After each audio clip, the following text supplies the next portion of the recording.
Hello and welcome to one of the hardest things I'm ever going to do. Many people have had extreme views, I believe anyway, at some point in their lifetime. I used to be a white supremacist.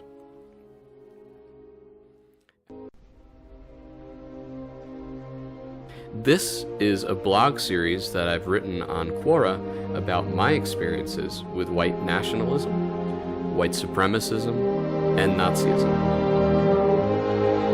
This is episode 3, Doubt and Belonging.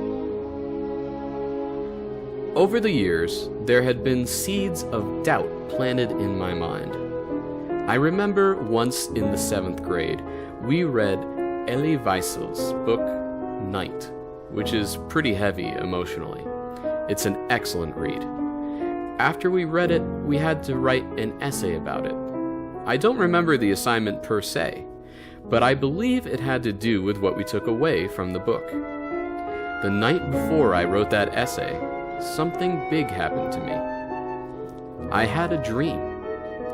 I had a dream that I was in a concentration camp of sorts, that I witnessed the same things Mr. Wiesel did. In my dream, I was placed in the position of the underling, the Mischlinge, the prisoner of conscience. And I didn't like it one bit.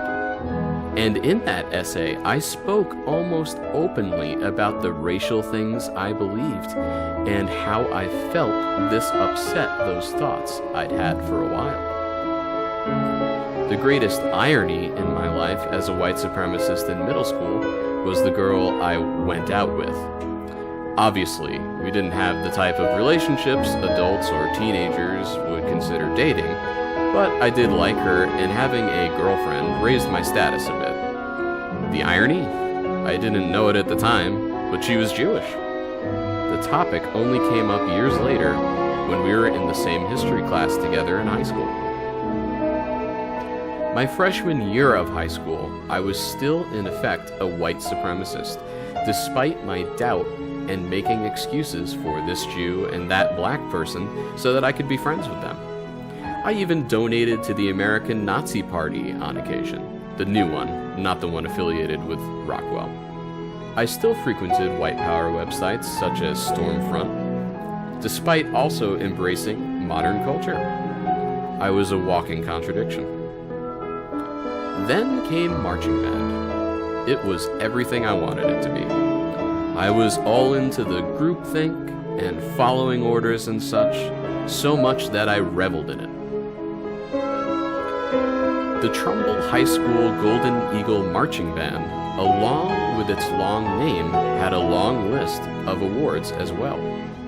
In my 14-year-old mind, this was almost like being a part of the army, or dare I say the Hitler Youth, minus the firearms and Jew-hating and all.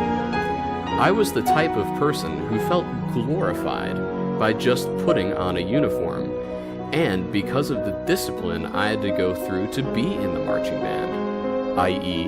marching drills that would last all day and were physically taxing. I felt pride. I became someone just because I wore a uniform. Needless to say, I met more classmates in high school, not only because of the band, but in classes as well. I would befriend people, and if they turned out to be Jewish, I'd continue making excuses for them. Then something happened that reinforced my views. I was mildly attacked by a couple of black kids I didn't know. Trumbull High School has a great program in place. If you take part in the agricultural program, people from Bridgeport, Connecticut, so-called inner city, can come study at THS and get the same education those in Trumbull get. To this day, I think that's awesome. At the time, I wasn't a fan of it, and this mild attack was perpetrated by those particular people. Prior, I was only accosted by people who were white, but I didn't know if they were Jewish or not. But this attack by black people really helped reinforce my notion of blacks equals violence. Of course, that's not the message they wanted to give me, but that's what became of it. That was the only time that happened to me. But still, in my mind, I was the racial Ubermensch, in every case, even in the case of the attack that I didn't even try to mount a defense against. A walking contradiction.